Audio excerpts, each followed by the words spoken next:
આજે આપણે બનાવીશું ફરસાણની દુકાનવાળા જેવા જ એકદમ સોફ્ટ અને ક્રિસ્પી ગાંઠિયા। તો આ તીખા ગાંઠિયા બનાવવા માટે આપણે ચણાનો લોટ લીધેલો છે, જેને આપણે બરાબર ચાળી લઈશું। તો પહેલાં આપણે 1 વાટકો લોટ લીધેલો છે, તેને આપણે એકદમ સરસ ચાળી લઈશું, જેથી કરી અને લમ્સ કે ગાંઠા ન રહે। તે જ રીતે આપણે બીજો વાટકો લોટ તેને પણ એકદમ સરસ ચાળી લેવાનો છે। આ રીતે ચાળીને લેવાથી એકદમ સરસ ગાંઠિયા સરળતાથી પડી જાય છે। તો આ રીતે આપણે તેને ચાળી તેમાં આપણે ટેસ્ટ મુજબ 1 ચમચી મીઠું, અડધી ચમચી જેટલો સંચર પાવડર, અડધી ચમચી જેટલી હળદર, ચપટી જેટલી હિંગ, ચપટી જેટલો કાળા મરીનો ભૂકો, ત્યારબાદ 1 ચમચી જેટલા અજમાને આપણે હાથની મદદથી મસળીને ઉમેરી દઈશું। તો અજમાનો ટેસ્ટ આપણે ગાંઠિયામાં ખૂબ જ સરસ લાગે છે, જેથી તે વધારે પ્રમાણમાં ઉમેરેલા છે।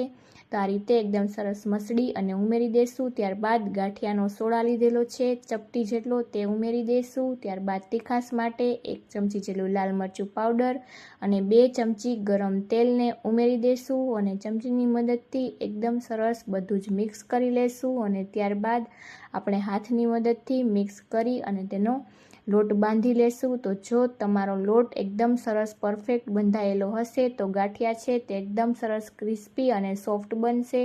તો આ રીતે આપણે બધું જ મિક્સ કરી અને થોડું થોડું પાણી લેતા જઈ અને આપણે લોટ બાંધી લેવાનો છે। તો આપણે એકસાથે પાણી નથી ઉમેરવાનું, થોડું થોડું પાણી લેતા જઈ અને આપણે અડધો ગ્લાસ જેટલા પાણીનો ઉપયોગ કરી અને મીડિયમ સોફ્ટ એવો ગાંઠિયા માટેનો લોટ બાંધી અને તૈયાર કરી લીધેલો છે।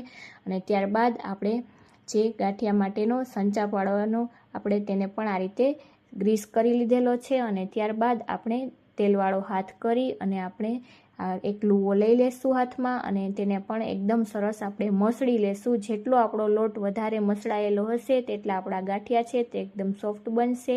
ત્યારબાદ આપણે તેને સંચામાં ભરી અને આપણું તેલ ગરમ થઈ જાય, મીડિયમ ગરમ તેલમાં જ આપણે ગાંઠિયાને તળવાના છે અને ગેસની ફ્લેમ છે તે એકદમ સ્લો જ રાખવાની છે, જેથી કરીને આપણા ગાંઠિયા છે તે બહારથી બ્રાઉન ન થઈ જાય અને અંદરથી એકદમ સોફ્ટ નહીં થાય। તો આ રીતે આપણે તેને સ્લો ગેસની ફ્લેમ પર જ થવા દેવાના છે, જેથી એકદમ સોફ્ટ થાય।